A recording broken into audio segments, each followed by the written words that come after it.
Have you ever scrolled through your feed, just bombarded by ads, health supplements promising, miracles from peptides? Oh, constantly. Things like small molecule peptides claiming to be breakthrough cures. Exactly. Or maybe specific product names like Proentry or this idea of oral insulin, even Hirutin.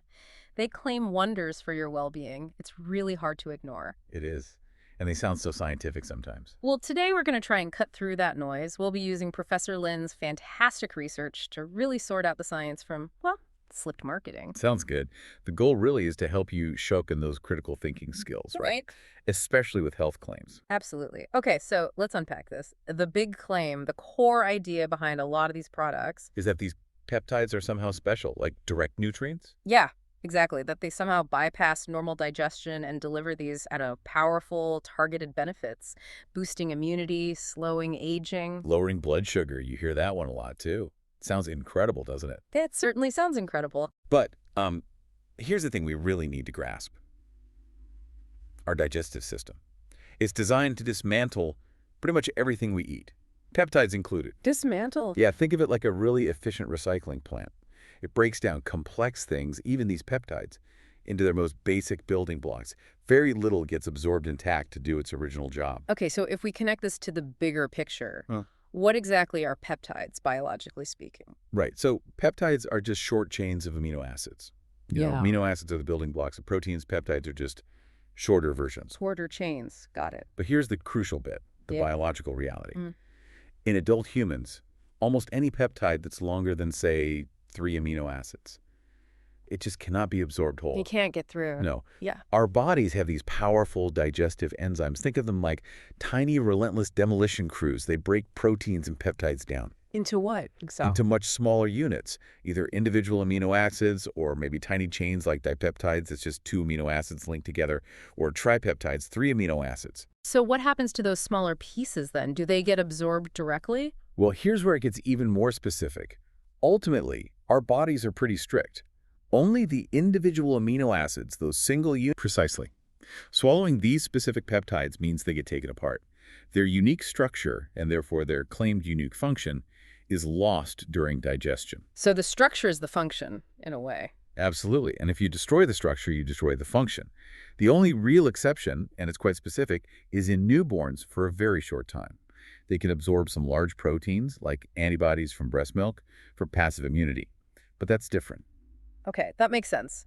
And this is where it gets really interesting, right? Looking at the marketing versus the science. Yes. Once you understand the basic biology, the marketing tactics become much clearer. Let's take Proentry then, from Professor Lin's analysis. The product claimed to be a French top-grade protein peptide. Right. Sounds fancy. But the ingredient list, it just showed whey protein, and it had a Taiwanese patent, not French. Ah. And the marketing often uses vague claims too, doesn't it? Like medical center recommendations, but without naming any specific centers, or even displaying incorrect patent numbers. Exactly. And Professor Lin found even more concerning things, like manipulating scientific imagery.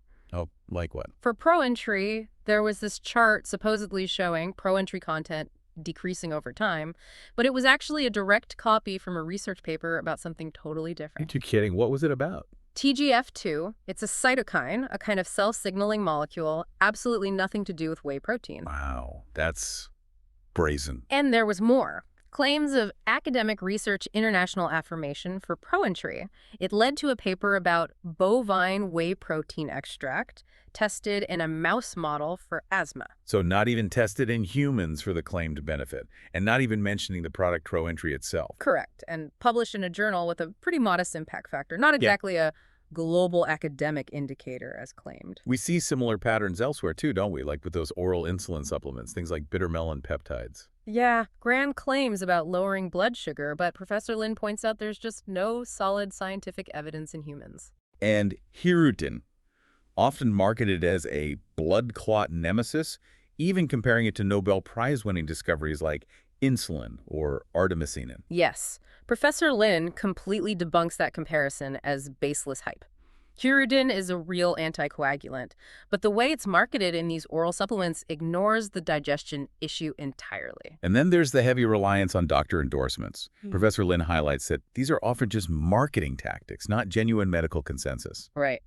And often, buried somewhere in the small print, you find these vague disclaimers that totally contradict the bold health promises being made right on the front of the package. It's quite the contrast, isn't it? Bold claims, tiny disclaimers. This has been, well, a really insightful deep dive.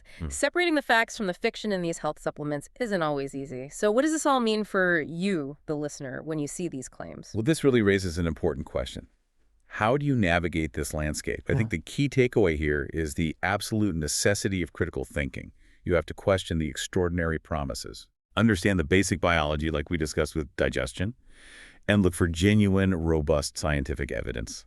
Not just, marketing fluff or a celebrity saying they use it. Absolutely. Ask yourself, is the evidence really for this specific product? Was it tested properly, ideally in humans? And is that evidence being represented accurately or is being twisted like in those examples? Exactly.